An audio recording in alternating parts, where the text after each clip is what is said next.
Bem, vamos para o nosso estudo de número 47. Hoje nós veremos os capítulos 25 e 26. Não se assuste com o tamanho do texto que nós vamos abordar. Nós faremos uma apresentação panorâmica do capítulo 25 e concentraremos no 26, que é o alvo do nosso estudo hoje, né? No capítulo 25 ele serve como um pano de fundo para entendermos o que está acontecendo no capítulo 26. Também estamos já caminhando para o encerramento do livro, e então vamos lá. Eu vou ler o capítulo, aliás, nós vamos fazer o seguinte, nós vamos ler alternadamente, né, cada um pode ler um ou mais versículos. Nós vamos ler o capítulo 25 e depois nós vamos para o capítulo 26. Então, prestemos atenção no capítulo 25.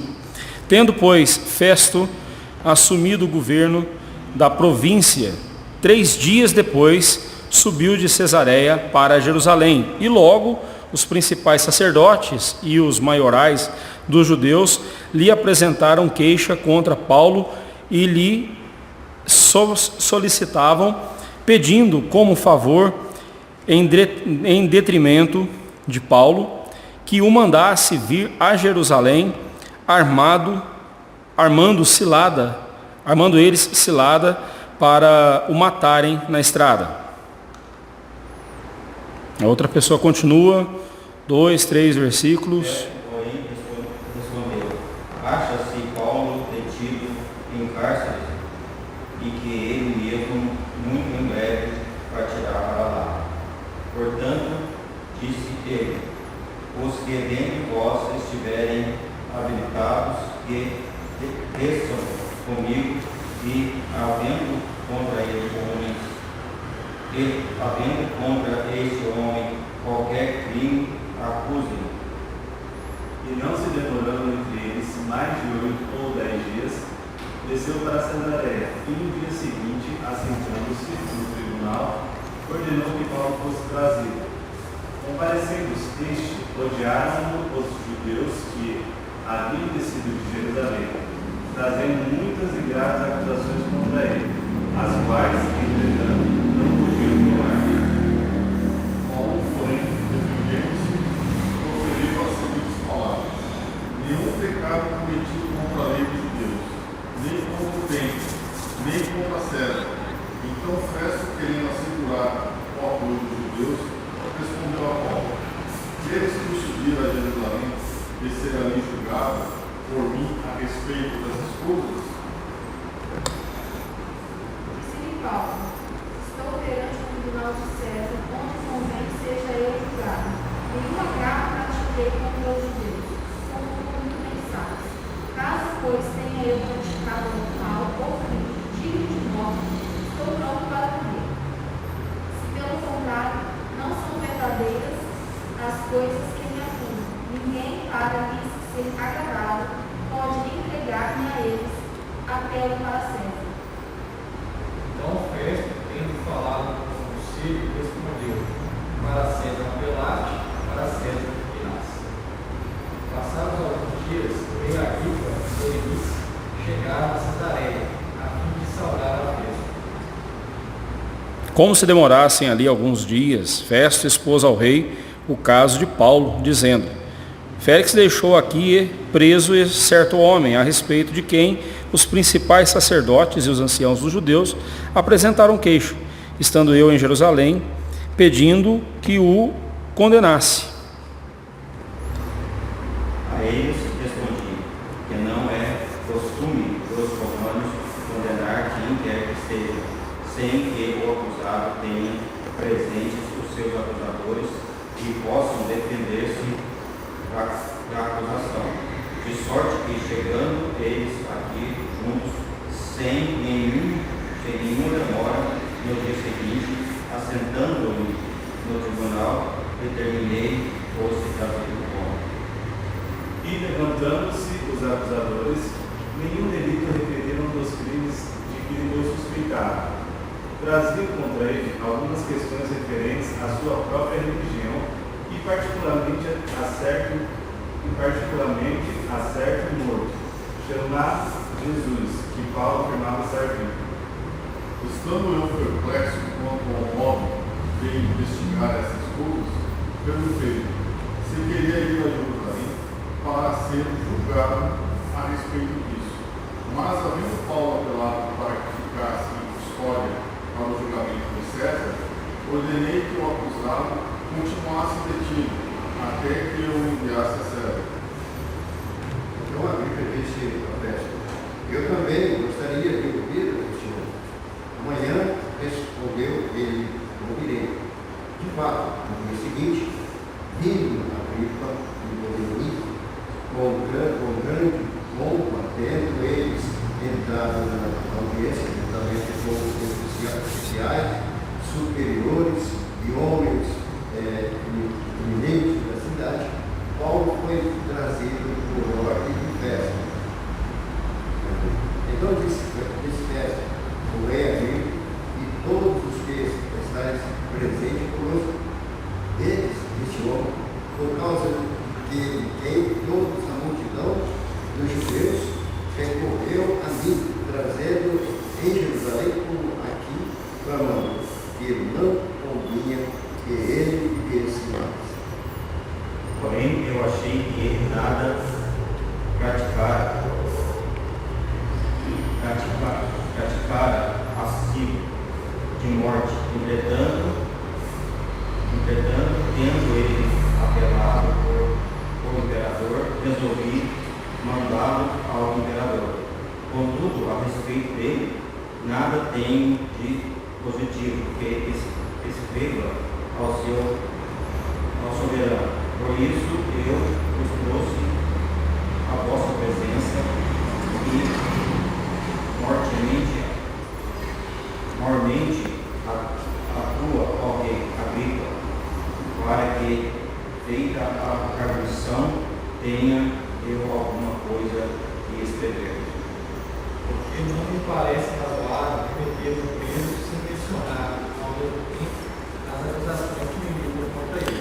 Então, mais de 2 anos se passaram e Paulo continuava preso em Cesareia, aguardando o julgamento. Nós vimos que na lição passada, no estudo passado, que Félix esperava dele receber propina, né? Por isso segurou ali em Cesareia, né? Deus acalentou o coração de seu servo com a presença de irmãos que o visitavam constantemente e pelo tratamento indulgente que Félix ordenou que lhe fosse dado, conforme nós vimos lá no capítulo 24, verso 23. Né? Pórcio Festo foi o sucessor de Félix no governo da Judéia. Né? Num dos seus primeiros atos como governante, foi subir a Jerusalém, onde ele foi cercado pelos principais judeus que queriam, por todas as formas, que ele trouxesse Paulo para Jerusalém para ser julgado por eles.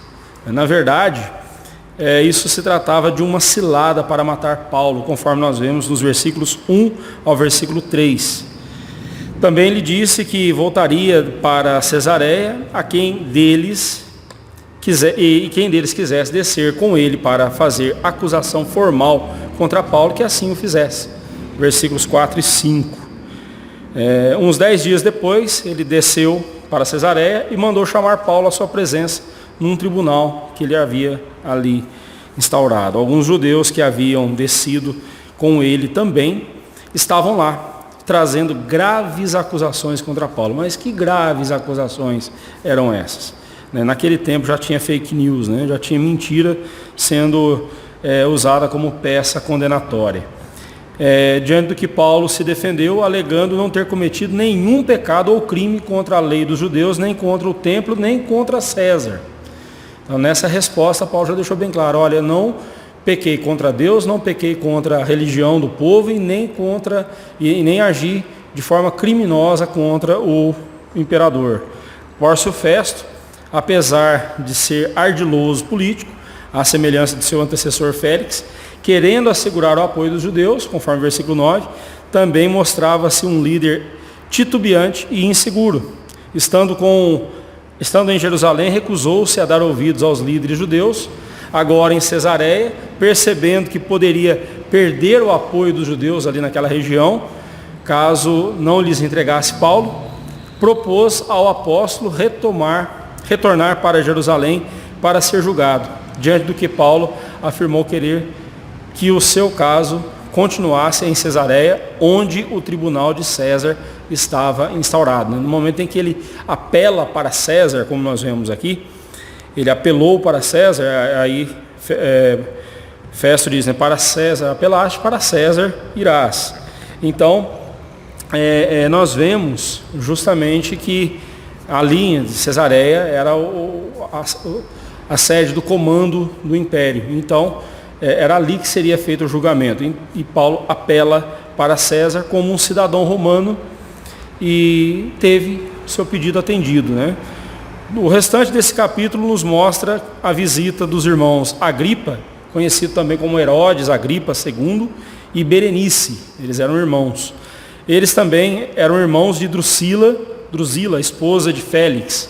Então estava tudo em família ali o negócio, né? Diante do governador Agripa, Pórcio Festo demonstrou sua insegurança e incompetência como juiz. Depois de alguns dias da visita do governador Agripa, Pórcio Festo expôs-lhe o problema que, segundo ele, era herança do governo de Félix. Esse negócio também de acusar o governo anterior é antigo, né?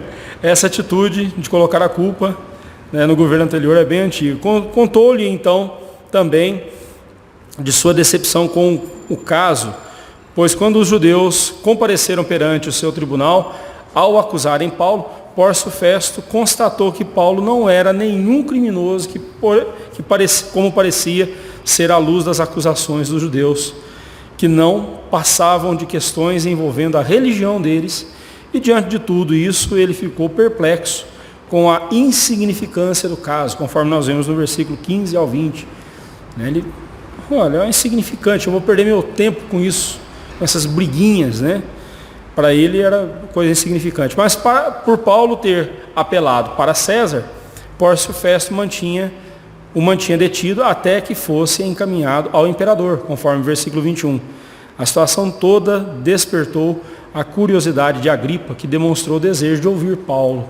No dia seguinte, estando todos ali reunidos, Pórcio Festo ordenou a Paulo que Paulo fosse trazido, né? E a forma como ele apresentou Paulo a Agripa mostra a insignificância que ele dava ao caso, versículos 24 e 25. Contudo, Pórcio Festo alimentava a esperança de que na sua audiência com Agripa, ele pudesse coletar alguma informação para ter o que escrever ao imperador sobre Paulo. Então ele estava ali tentando montar uma peça condenatória, né? Uma atitude frouxa e indecisa de acusadores fraudulentos, sem qualquer senso de verdade. A situação de Paulo aos olhos humanos era a pior possível. Porém, em momento algum, ele se desesperou, pois sabia que tudo aquilo fazia parte dos planos de Deus para a sua vida. E eu quero chamar a sua atenção para as palavras de Paulo a Pórcio Festo no versículo 19. Para ele a questão toda girava em torno de 2 pontos: as práticas religiosas dos judeus e particularmente a certo morto chamado Jesus, que Paulo afirmava estar vivo. Para quem está morto espiritualmente, como Pórcio Festo, Jesus está morto. Ou pelo menos não tem qualquer importância se estiver vivo. Mortos espiritualmente se comportam como Pórcio Festo. Vivos espiritualmente se comportam como Paulo, ou seja, creem que seu Redentor vive. Essa é a grande diferença, né? Ao contrário do que parece, essa certeza é fruto da vida que o Cristo ressurreto e vivo dá ao coração que estava morto em delitos e pecados. Assim sendo, quem está morto espiritualmente não contempla o Cristo vivo, porque mortos não veem. Então nós precisamos sempre ter isso em mente quando pregarmos o Evangelho. Sempre ter isso em mente. Enquanto um coração não for convertido, ele está morto espiritualmente.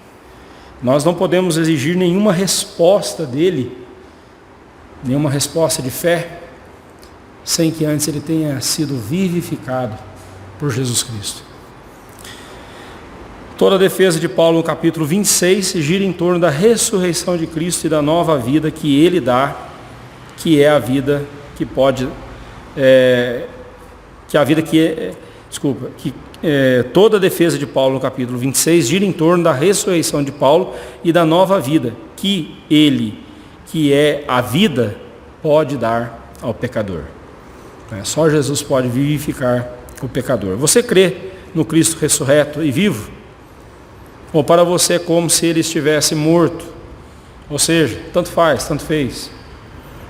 Para você soa como fantasia a ressurreição de Cristo? Ou o seu coração repousa nessa verdade? Tão importante quanto pregarmos a crucificação e a morte de Cristo pelos nossos pecados, também é importante pregarmos e crermos na sua ressurreição, porque é a ressurreição de Cristo que é a vitória sobre a morte e é o que nos dá a certeza da nossa salvação, né? Se você crê que Cristo está vivo, então faça como Paulo fez ao se defender diante de Agripa, ou seja, defenda-se com o Evangelho. Então continuemos aí a nossa exposição sobre defendendo-nos com o Evangelho. Para isso nós precisamos mostrar a base da nossa esperança. Vamos ler aí os versículos 1 a 8 do capítulo 26. Rafael, por favor, leia para nós. A seguir, Agripa, dirigindo-se a Paulo, disse: é permitido que uses da palavra em tua defesa. Então, Paulo, estendendo a mão, passou a defender-se nesses termos: tenho-me por feliz, ó rei Agripa, pelo privilégio de hoje, na tua presença, poder produzir a minha defesa de todas as acusações feitas contra mim pelos judeus. Mormente, porque és versado em todos os costumes e questões que há entre os judeus.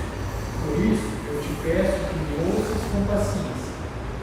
Quanto à minha vida, desde a mocidade, como decorreu desde o princípio entre o meu povo e em Jerusalém, todos os judeus a conhecem.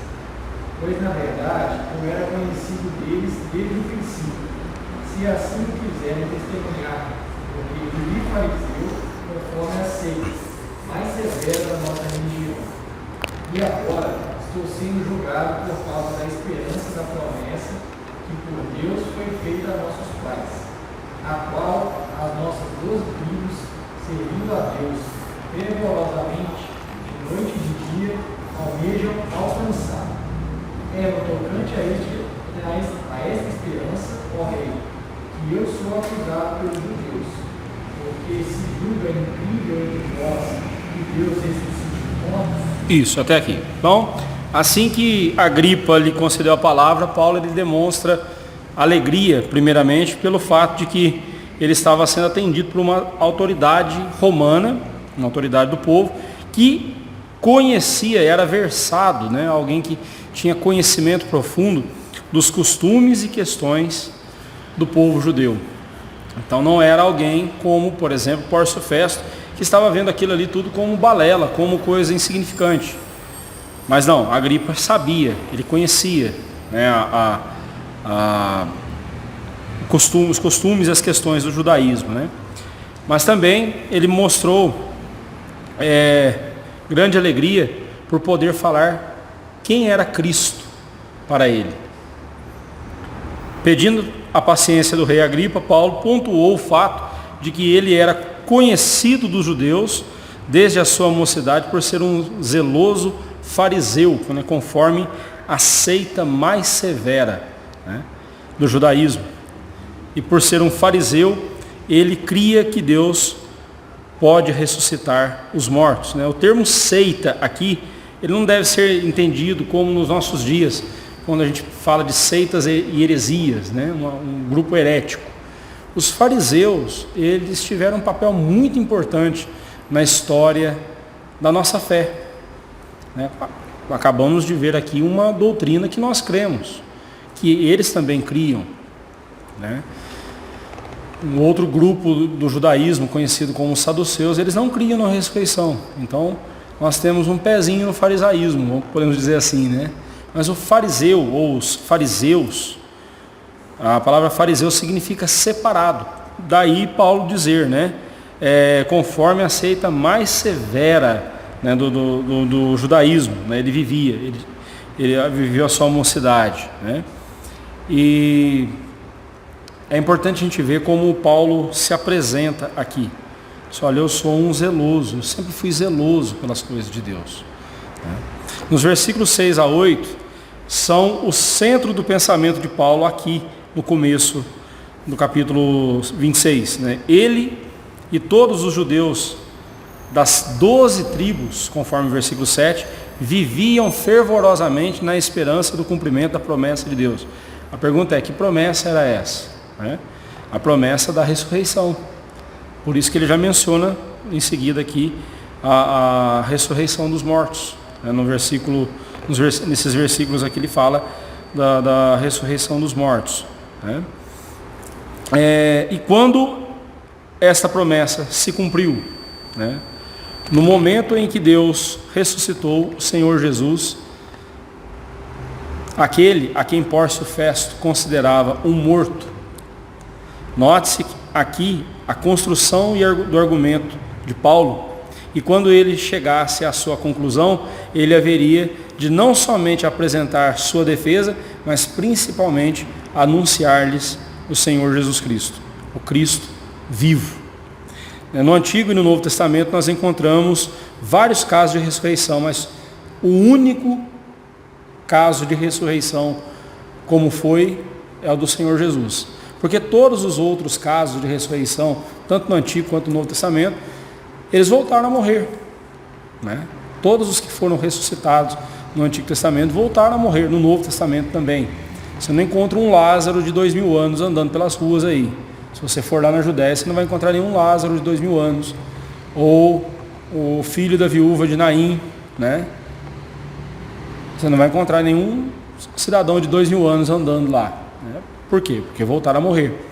Mas o Senhor Jesus foi único, o caso dele foi único, o caso de ressurreição de Cristo. Porque todos os que no passado foram ressuscitados voltaram a morrer, mas o Senhor Jesus não. Por isso que Paulo, lá em 1 Coríntios, fala que ele é a primícia dos que ressuscitarão, né? Jesus Cristo é o primeiro, né? Não só o primeiro de uma fila, mas ele é a base da nossa ressurreição. Porque Cristo foi ressuscitado, nós também seremos.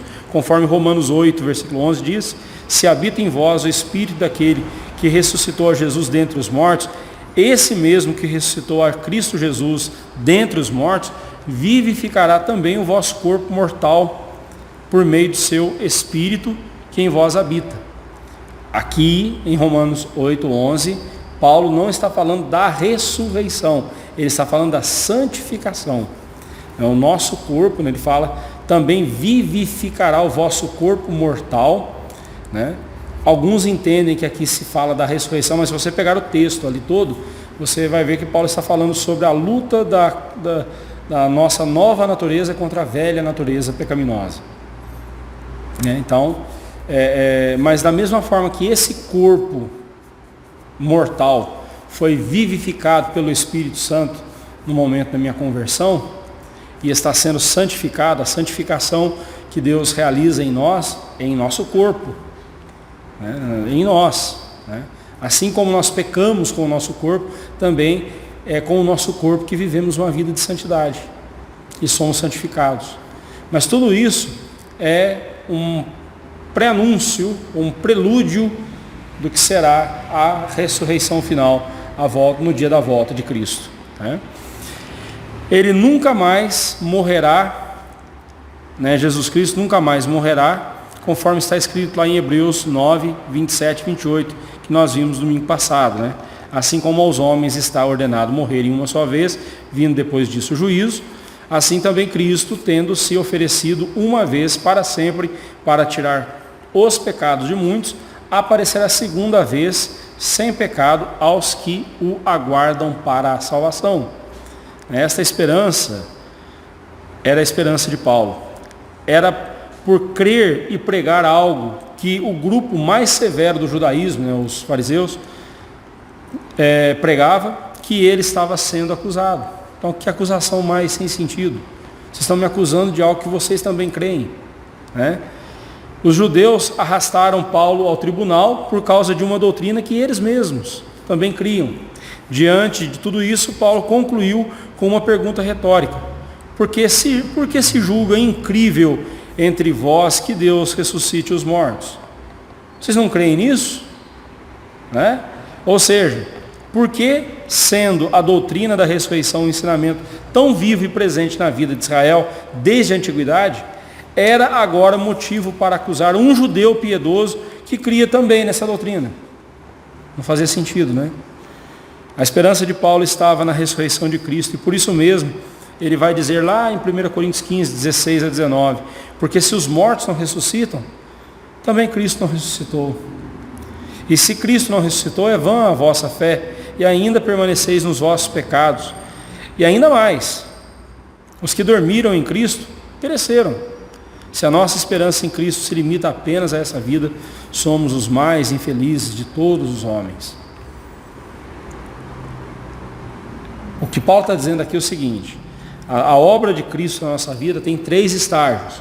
A justificação, que aconteceu lá na cruz do Calvário, que é a libertação do poder da culpa do pecado. Já não há mais condenação sobre nós, já não há mais condenação que pese sobre nós. Fomos libertos da culpa do pecado, isso é justificação. No presente momento, Cristo nos liberta do poder do pecado, o nome disso é santificação. Mas tudo isso seria em vão se não houvesse a ressurreição, que é o 3º estágio, a glorificação, que é quando nós seremos ressuscitados e receberemos um corpo glorioso para habitar com Cristo na glória eterna. Se a nossa ressurreição não acontecer, tudo o que aconteceu para trás não tem valor nenhum, não adianta nada, se perde tudo. Por isso que nós temos a esperança em Cristo. Esperamos em Cristo a ressurreição, a nossa ressurreição, né? Porque vai ser o desfecho de tudo isso. Se já é maravilhoso andar com Cristo hoje, imagine como será lá na glória eterna. Imagine que bem-aventurança. Ao seu redor estão pessoas vivendo sem essa esperança e por isso estão mortas espiritualmente. E quando morrerem fisicamente, perecerão eternamente. Fale para elas da esperança em Cristo. Elas necessitam saber que há uma esperança, a única esperança, Jesus. Especialmente em nossos dias, irmãos, as pessoas estão desesperadas, não têm esperança. A cada nova notícia sobre essa pandemia, as pessoas estão entrando em desespero, né? Mas não por causa da pandemia. Nós temos que mostrar a esperança em Cristo Jesus, que é Jesus, né? Mas não se esqueça que a doutrina da ressurreição soa incrível, né? Algo que não dá para crer, né? Incrível é isso, algo que é não crível, né?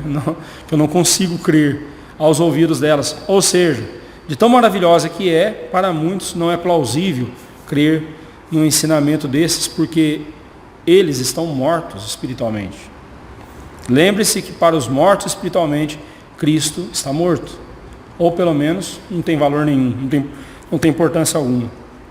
Mas nem por isso devemos nos calar. Proclamemos a Cristo. Em segundo lugar, defendendo-nos com o Evangelho, precisamos mostrar como Cristo nos transformou. Versículo 9 a 23. Eu vou lendo por partes aqui.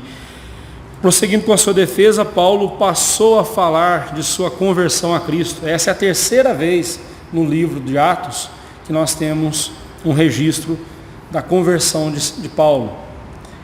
E as diferenças entre os 3 relatos são tão pequenas que nem vem ao caso a gente perder nosso tempo aqui e discutindo essas diferenças, porque elas não alteram o relato em momento algum. Bem, ele relatou primeiramente que um dia ele também se opôs a Cristo. versículo 9 a 11, ele diz assim: na verdade, a mim me parecia que muitas coisas devia eu praticar contra o nome de Jesus, o Nazareno. E assim procedi em Jerusalém, havendo eu recebido autorização dos principais sacerdotes, encerrei muitos dos santos nas prisões, e contra eles dava o meu voto quando os matavam. Muitas vezes os castiguei por todas as sinagogas, obrigando-os até a blasfemar, e demasiadamente enfurecido contra eles, mesmo por cidades estranhas, os perseguia. Ele tinha autorização do sumo sacerdote para trazer presos os cristãos e dava o seu voto para matá-los na hora do julgamento, né? Pois alimentava um ódio mortal em relação aos cristãos, até que um dia Cristo se opôs a ele.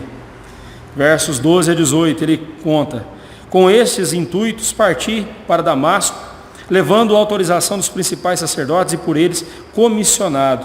Ao meio-dia, ó rei, indo eu caminho fora, vi uma luz no céu mais resplandecente que o sol. Lembre-se que nós estamos falando do sol de Jacareí no dia de hoje. Hoje fez 33 graus, né? Esses dias está um pouquinho mais quente. Estamos falando aqui do sol do Oriente Médio, que ao meio-dia facilmente chega aos 47, 48, 50 graus. E a luz que ele viu, a luz de Cristo, foi mais forte do que a luz do sol, né? E o ofuscou, o deixou cego. E caindo todos por terra, no verso 13, ao meio-dia, ó rei, indo eu caminho fora, vi uma luz no céu, mais resplandecente que o sol, que brilhou ao redor de mim e dos que iam comigo. E caindo todos por terra, ouvi uma voz que me falava em língua hebraica: Saulo, Saulo, por que me persegues? Dura coisa é recalcitrares contra os aguilhões. Então eu perguntei: quem és tu, Senhor? Ao que o Senhor respondeu: eu sou Jesus, a quem tu persegues. Mas levanta-te e firma-te sobre os teus pés, porque por isso te apareci, para te constituir ministro e testemunha, tanto das coisas que em mim viste, como daquelas pelas quais te aparecerei ainda, livrando-te do povo e dos gentios para os quais eu te envio, para lhes abrires os olhos e os converteres das trevas para a luz e da potestade de Satanás para Deus, a fim de que recebam eles remissão dos pecados e herança entre os que são santificados pela fé em mim. Então, numa das suas investidas contra os cristãos, na ida para Damasco, na estrada de Damasco, o Senhor Jesus aparece para ele mais forte que a luz do sol ao meio-dia, deixando ele cego. E todos que estavam com ele caíram no chão, mas apenas Paulo ficou cego. Ali ele viu a glória daquele a quem de fato ele estava perseguindo enquanto perseguia os cristãos. Seria estupidez da parte de Paulo revoltar-se contra Cristo, escoiciando, como um animal quando é ferroado, que acaba se machucando ainda mais, né? Eu que sou da roça, tenho essa cena bem clara na minha mente. Carro de boi. Você viu o carro de boi sendo puxado ali pelos bois, e o boiadeiro, ele com um ferrão, uma vara enorme, na ponta um ferrão, um objeto pontiagudo de ferro, que ele cutucava o boi, ferroava o boi, para o boi continuar puxando. O boi já estava cansado, já estava dando toda a sua força e ainda era ferroado. Mas não tinha como, o boi podia dar coices, o tanto que for, ele estava preso, não tinha como. É essa a ideia que Paulo está transmitindo aqui. Essa é a ideia que Cristo transmitiu a Paulo. Dura coisa é recalcitrares, ficar dando coices, ou refugando, ou tentando se esquivar dos aguilhões. Dura coisa é recalcitrares contra os aguilhões. Não bata de frente com Cristo. Não é à toa que Cristo é chamado de a pedra angular, a rocha de tropeço. Para uns, ele é porto seguro. Para outros, ele é aquela rocha que destrói os navios, destrói as embarcações que colidem contra ele. Cristo é a nossa rocha, né? Cristo também disse que ele seria ministro e testemunha tanto das coisas que havia visto, como de muitas outras que estavam por vir, no versículo 16 e 17. E especialmente a revelação de Cristo a ele no deserto da Arábia, pelo espaço de 3 anos, conforme nós vemos lá em Gálatas 1 e 2. Os demais apóstolos de Cristo tiveram 3 anos de vivência com Cristo. E se alguém quisesse dizer que Paulo não podia ser apóstolo porque ele não andou com Cristo, aí Paulo vem e diz: eu estive 3 anos exilado no deserto da Arábia, e ali o Senhor Jesus Cristo se revelou a mim, e revelou a mim o evangelho dele, a mensagem dele. Por isso que logo que ele saiu dali do deserto, ele foi para Jerusalém, ter com Pedro, Tiago e João, que eram as colunas da igreja, que eram os apóstolos mais proeminentes ali. E eles arguíram Paulo, fizeram a sabatina em Paulo, e no final das contas entenderam o seguinte: olha, o evangelho que ele diz ter recebido de Cristo por revelação lá no deserto da Arábia é exatamente o evangelho que nós pregamos. Por isso eles deram a destra, estenderam a destra deles a Paulo. Você pode ver isso lá em Gálatas 1 e 2, né? Mas olha que interessante, ele seria instrumento que Cristo usaria para comunicar aos gentios eleitos de Deus a mais linda e preciosa mensagem. Por isso que Jesus fala, Jesus estava falando para alguém que ele estava deixando cego, né? Paulo naquele momento estava ficando cego pelo fulgor da glória de Cristo, e Cristo fala para ele assim: eu te enviarei para lhes abrires os olhos e converteres das trevas para a luz, e da potestade de Satanás, do poder de Satanás para Deus, a fim de que recebam a remissão dos pecados e a herança entre os que estão sendo santificados pela fé em mim. Um cego sendo mandado para abrir os olhos aos demais. Uma santa ironia da parte de Cristo, não é ironia, mas Cristo aqui estava mostrando para ele: sou eu quem abro os olhos e sou eu quem os fecho. Conversão é transferência de reino. Quem ainda é escravo de Satanás não deve pensar que está salvo. Observe que ele fala para convertê-los das trevas para a luz, da potestade de Satanás para Deus. Obviamente, Paulo aqui não está sendo maniqueísta, né? O maniqueísmo, uma seita, uma heresia ali do primeiro século, dizia o seguinte: que existem, aquela história do yin yang lá das seitas orientais, né? Duas forças idênticas em poder, mas contrárias em sua essência, o bem e o mal, né? Satanás e Deus. Isso é o maniqueísmo que prega isso. Nós cremos que Satanás, embora seja poderoso, ele é um parasita no reino de Deus. O reino de Satanás está dentro do reino de Deus como um parasita, mas um parasita sob controle, né? É Deus quem governa, é Deus quem está no controle de tudo. Um parasita faz mal para o corpo onde ele está, ataca, agride.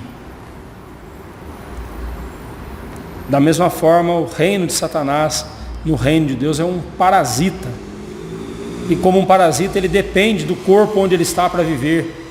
O reino de Satanás depende do reino de Cristo para viver, para ser alguma coisa, mas está subjugado, está sob o poder de Cristo, e não pode fazer nada além do que Cristo permite.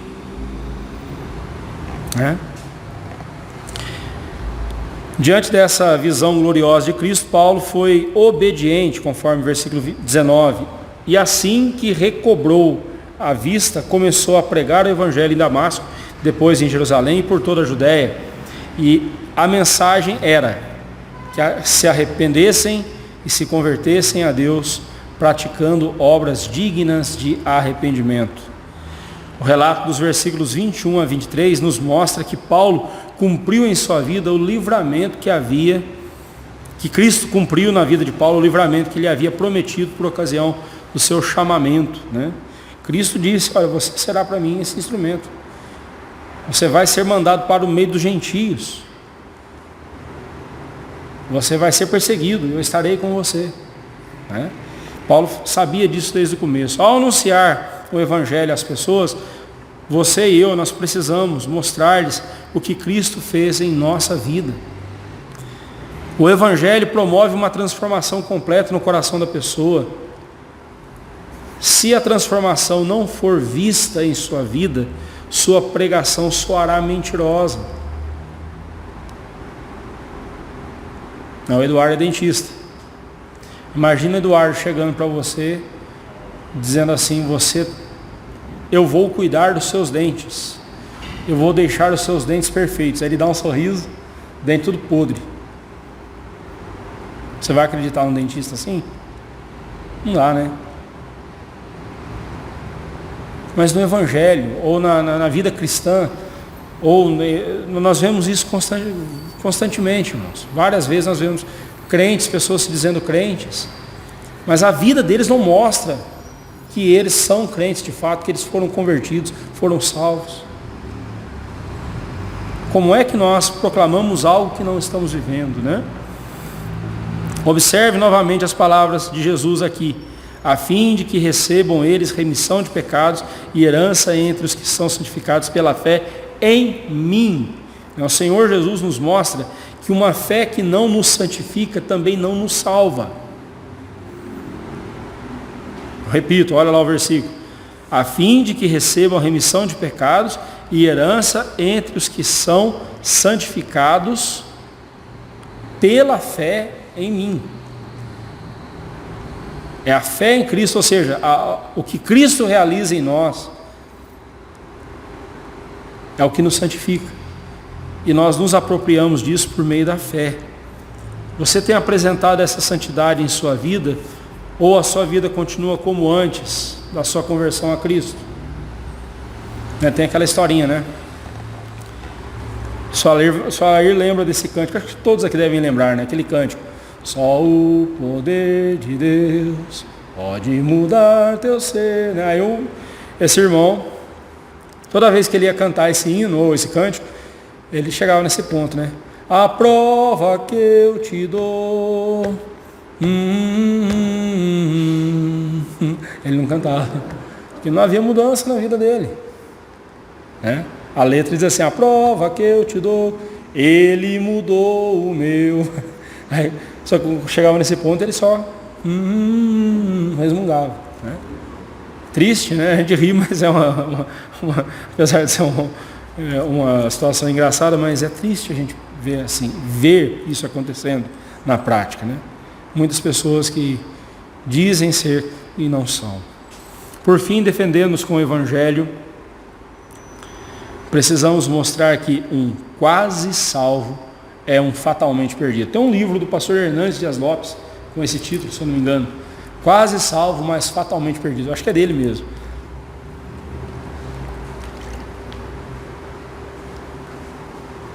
E eu peguei essa ideia aqui porque eu achei interessante, porque foi exatamente isso que aconteceu com Agripa. Interrompido bruscamente pelo estúpido e cego Pórcio Festo, que, acusando-o de estar louco, Paulo lhe respondeu com respeito, com todo respeito pelo rei, afirmando que tudo o que ele dizia e cria era verdadeiro e tinha dito em juízo perfeito. Olha só o versículo 24, ele vai dizer, né? Versículo 24: dizendo a ele estas coisas, em sua defesa, Festo o interrompeu em alta voz, né? Apelando, né? Quem grita perdeu a razão, né? Quem gritou perde a razão. Estás louco, Paulo? As muitas letras te fazem delirar. Paulo, porém, respondeu: não estou louco, ó excelentíssimo Festo. Pelo contrário, digo essas palavras de verdade e de bom senso. Né? Mas voltando para Agripa, Paulo então o intimou quanto ao seu pleno conhecimento dos fatos, o qual se baseava, né, o conhecimento dele se baseava primeiramente na comprovação dos mesmos por parte de muitas testemunhas, pois ocorreram à vista de todos e não de alguns, em algum lugar escondido. Verso 26 ele diz assim, porque tudo isto é do conhecimento do rei, a quem me dirijo com franqueza, pois estou persuadido de que nenhuma destas coisas lhe é oculta, porquanto nada se passou em algum lugar escondido, né? Foi tudo às claras. E a outra base foi na comprovação escriturística dos mesmos, ou seja, tudo isso era cumprimento do que disseram os profetas. Verso 27, acreditas, ó rei Agripa, nos profetas? Bem sei que acreditas. Então, Paulo está chamando aqui o Agripa para o seu argumento e mostrando, olha, o que eu falo é coisa que o senhor sabe muito bem. E até o senhor acredita. Né? Foi então que Agripa disse. Agripa se dirigiu a Paulo e disse, por pouco me persuades a me fazer cristão. E Paulo respondeu, assim Deus permitisse que, por pouco ou por muito, não apenas tu, ó rei, porém todos os que hoje me ouvem, se tornassem tais qual eu sou, exceto essas cadeias. Né? Com essas palavras, Paulo afirmou tanto a soberania de Deus em converter quem ele quiser, quanto a responsabilidade que pesava sobre Agripa e sobre os demais com relação ao seu destino eterno. Nós precisamos deixar isso bem claro, irmãos, que a responsabilidade humana não anula a soberania de Deus, nem a soberania de Deus isenta o homem da sua responsabilidade. É Deus quem faz, olha, assim Deus permitisse que por pouco ou por muito, não apenas tu, mas todos aqui se tornassem qual eu sou, um homem livre. Mas ele estava com cadeias nas mãos. Mas ele estava falando aqui da verdadeira liberdade. Né? Enquanto Paulo estava preso fisicamente, seu coração estava livre em Cristo. Bem ao contrário daqueles que ali estavam, que embora estivessem livres fisicamente, em seus corações permaneciam escravos do pecado e de Satanás.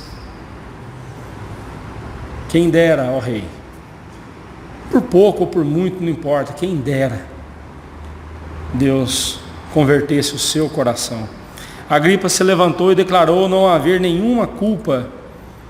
Assim ele saiu dali, dizendo que Paulo não tinha culpa alguma, e nem merecia mesmo prisão. Né? Mas ele saiu dali um quase salvo. Mas no reino de Deus não existem quase salvos. Existem salvos ou fatalmente perdidos. Existem verdadeiros salvos ou verdadeiramente perdidos. Então ele se levanta dali, diz que Paulo não merecia nada daquilo ali, nem mesmo a pena de morte, muito menos a pena de morte, e poderia ter sido inocentado ali naquele momento, mas por ele ter apelado para César, o protocolo precisava ser cumprido. Nos versículos 30 e 32 dizem isso. Né? A essa altura levantou-se o rei e também o governador e Berenice, bem como os que estavam assentados com eles. E havendo-se retirado, falavam uns com os outros, dizendo, este homem nada tem feito passível de morte ou de prisão. Então Agripa se dirigiu à festa e disse, este homem bem podia ser solto, se não tivesse apelado para César. Né? Assim Paulo não alimentava esperança alguma, né, de ser liberto. Por quê? Ele sabia que ele deveria ir para Roma. Lembra o que Jesus falou para ele, lá no capítulo 23, verso 11? Vamos ler lá de novo? Atos 23, 11. Na noite seguinte, o Senhor, pondo-se ao lado dele, disse, coragem, Pois do modo por que deste testemunho a meu respeito em Jerusalém, assim importa que também o faças em Roma. Passaram-se 2 anos e chegou o momento. Paulo sabia, eu vou para Roma. Cristo me quer em Roma. E se ele retirasse o apelo, acho que não haveria possibilidade também, a lei acho que não permitia isso. No momento em que ele apelou para César, ele sabia que ele iria para Roma.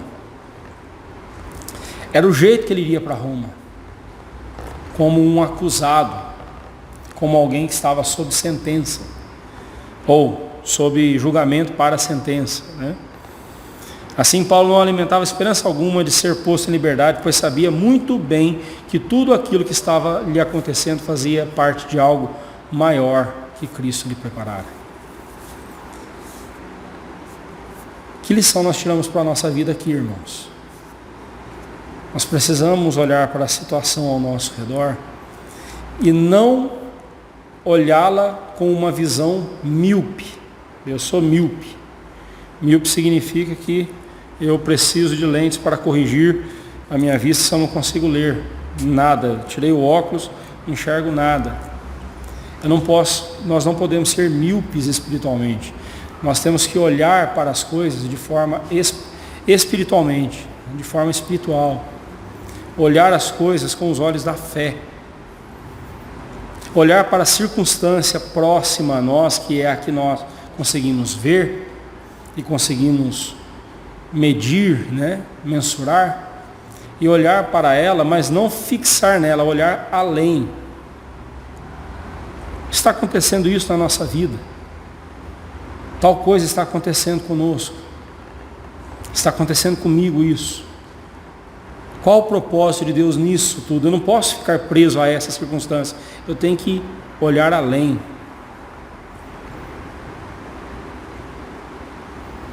Olhar além. Eu não tenho essa visão. Sem Cristo eu não consigo ver. Sem Jesus eu não consigo enxergar um palmo à frente do meu nariz.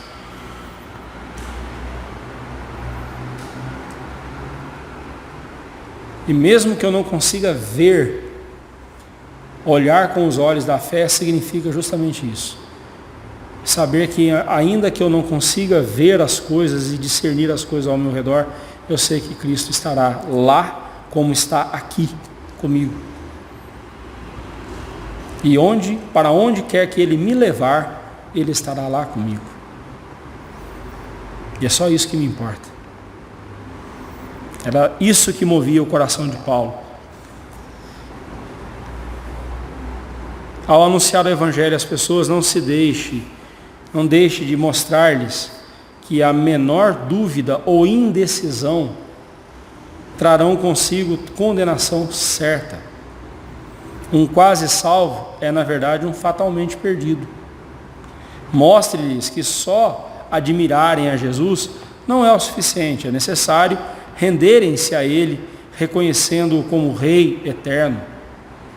A conversão não é um mero assentimento, como ensina a seita católica romana. Os católicos, eles entendem que a conversão é um assentimento. Ah, não, eu concordo. Ok. E tem que haver mesmo essa concordância, né? Aliás, confessar os nossos pecados, confessar a Cristo como Senhor e confessar os nossos pecados, significa concordar com Cristo a respeito do veredito que Ele dá ao nosso respeito. É Ele quem nos diz que somos pecadores. E eu concordo com Ele, eu sou um pecador mesmo. Mas eu posso concordar com Cristo e não me submeter a Ele. Porque conversão não é só um assentimento, conversão é uma rendição total a Cristo. É aquela mudança de reino, da potestade de Satanás para o poder de Deus, para o reino de Deus, para o domínio de Deus. O que Deus quer que nós façamos, né? Que demonstremos a mesma convicção que Paulo mostrou em relação à sua esperança em Cristo, à transformação que Ele operara em nós, e estamos firmados em sua palavra, não deixamos qualquer margem de dúvida em nosso coração diante das promessas de Deus. Não deixarmos, faltou um R ali, e não deixarmos qualquer margem de dúvida em nosso coração diante das promessas de Deus.